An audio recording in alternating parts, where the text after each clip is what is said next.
Andrés Pastrana es uno de los hombres más importantes en la historia reciente de Colombia. Como periodista y político, fue incómodo para el cártel de Medellín, ese que lideró el polémico criminal Pablo Escobar, razón por la que fue secuestrado en 1988 por los llamados extraditables. Pasó de ser alcalde de Bogotá a presidente de Colombia. Esta es parte de su historia.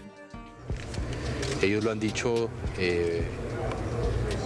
que consideran que se deben juzgar en el país, que aún les apliquen las penas mayores que ellos consideren, y ese era básicamente el propósito del secuestro conmigo. Doctor Pastrana, ¿cuál fue el momento más difícil que usted vivió durante el cautiverio? Bueno, yo creo que hay 2 o 3 momentos complicados para uno. El primero, la captura, en que uno no sabe verdaderamente qué le va a pasar. La noche del 18 de enero de 1988, un grupo de hombres armados secuestró al entonces candidato a la alcaldía de Bogotá, Andrés Pastrana, hijo del expresidente Misael Pastrana. Los llamados extraditables intentaron que su secuestro y el de otros periodistas y políticos los ayudara para que el gobierno colombiano echara abajo una ley de extradición a los Estados Unidos. Tras ser liberado el 25 de enero, el entonces candidato comenzó a ganar más y más seguidores, lo que lo llevó a ganar las elecciones. 25 años después del secuestro, Pastrana se encontró frente a frente con quien fuera uno de sus captores. Se trata de John Jairo Velázquez, alias Popeye, quizás el sicario más famoso del cártel de Medellín. En esa ocasión, Popeye se encontraba preso. Estaba detrás de mí el patrón, como dice usted, Escobar. ¿Desde cuándo estaba con Andrés Pastrana? Él tiene muy bien organizado de que va a atacar la clase política. Y es cuando dice, vamos con Andrés Pastrana. En 1998, Pastrana fue elegido presidente de Colombia. Uno de sus grandes logros fue acercarse a las Fuerzas Armadas Revolucionarias de Colombia para buscar un proceso de paz que el país tanto anhelaba. Su primera reunión fue con uno de los máximos líderes de la guerrilla, Manuel Marulanda Vélez, conocido como Tiro Fijo. Andrés Pastrana es sin duda una de las personalidades políticas más importantes de Colombia y de América Latina. Para el Heraldo Televisión, Manuel Marín.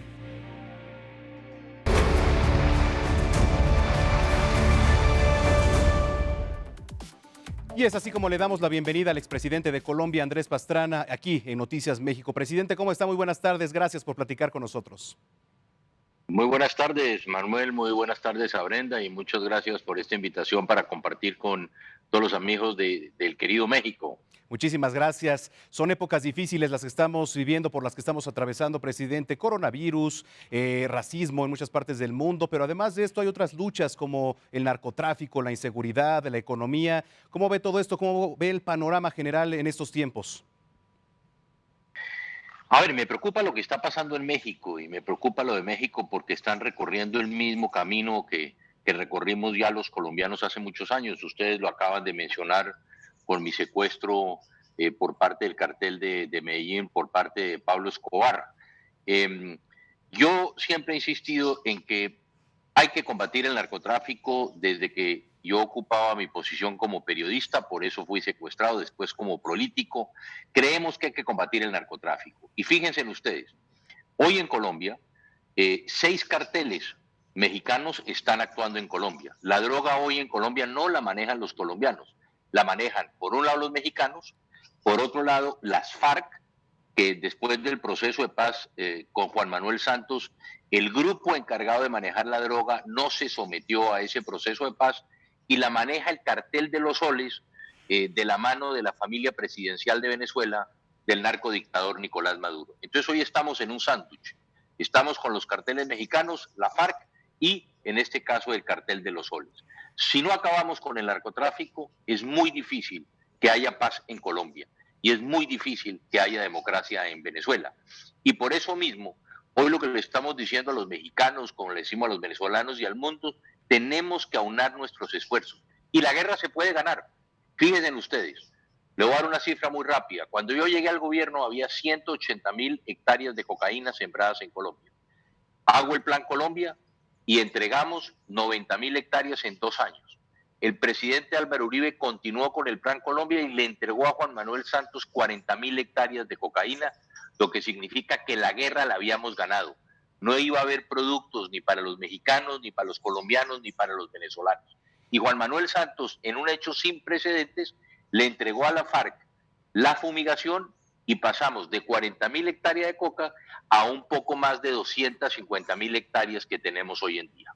Desde su punto de vista, presidente, ¿qué está haciendo México para tratar de frenar este fenómeno del narcotráfico y de la droga que está llegando a Colombia?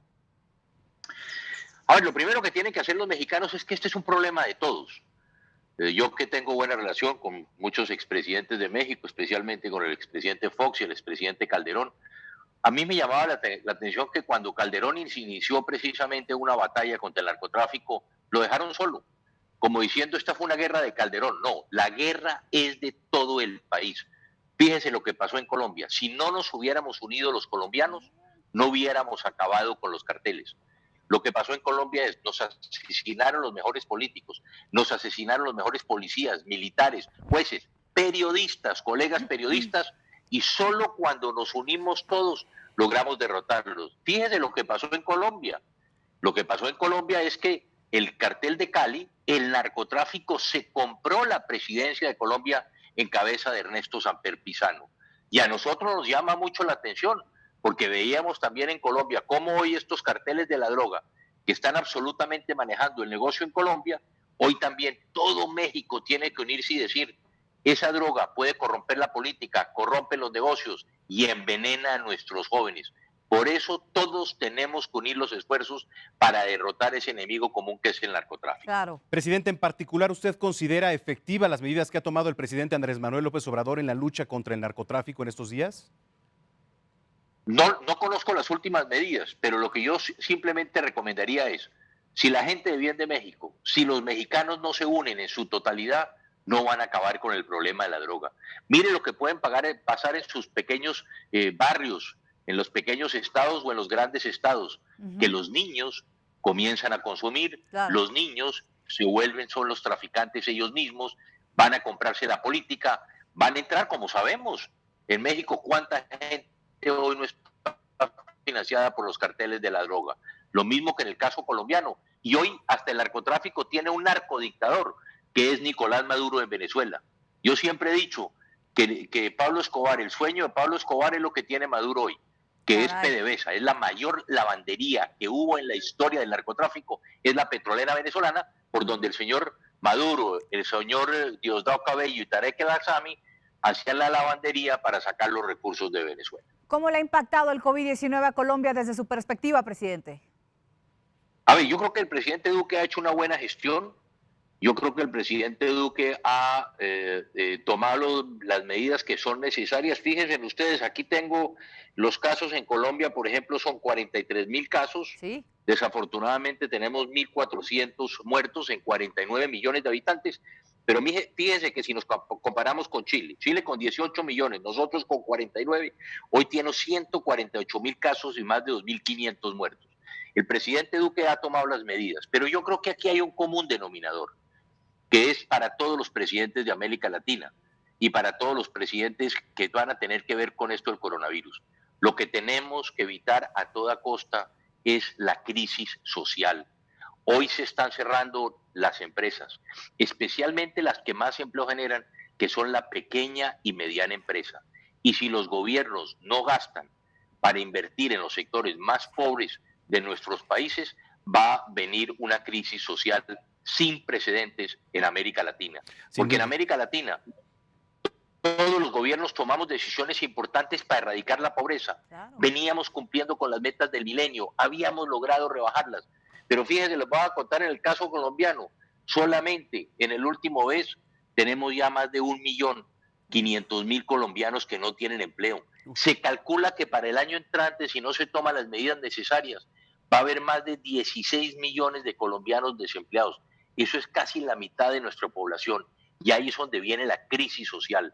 Porque si nosotros no invertimos en esos sectores y no les damos la posibilidad de volver a generar empleo, vamos a tener problemas y lo vamos a tener en toda la región. Claro. Sin duda. Para finalizar, presidente, nos gustaría que nos diera un mensaje a todo el pueblo mexicano ahí desde su trinchera. Bueno, decirle al pueblo mexicano, en esto desafortunadamente o afortunadamente discrepo del presidente Andrés Manuel López Obrador. No me quiero meter en la política interna de México, pero decirle a los mexicanos, el coronavirus va en serio. Este es un tema serio. México ya tiene 136.000 personas contaminadas. 36.000 se calcula cada persona puede contagiar entre 7 y 10 personas. Y por eso decirle, por favor, esto no es un juego, tomen las medidas que sean necesarias. El tapabocas, el 50% de poder evitar que se contamine uno es con el tapabocas. Por favor, cuídense en ustedes, cuiden a sus familias, cuiden a sus padres y cuiden a sus hijos. Claro. Y tomemos esto en serio, porque si no, miremos lo que ya está pasando, que hoy América Latina, qué increíble pensar que hoy, en el día de hoy, pasamos el número de muertos de Europa a América Latina. Por favor, ustedes que son un pueblo, que son también disciplinados, apliquen esa disciplina, sálvese usted, salve su vida y salve la de su familia. Lávese las manos y póngase sus tapabocas. Gracias. Presidente, muchas gracias por platicar con nosotros. Le mandamos un abrazo a la distancia. Muchas gracias. Buenas tardes. Andrés Pastrana, expresidente de Colombia.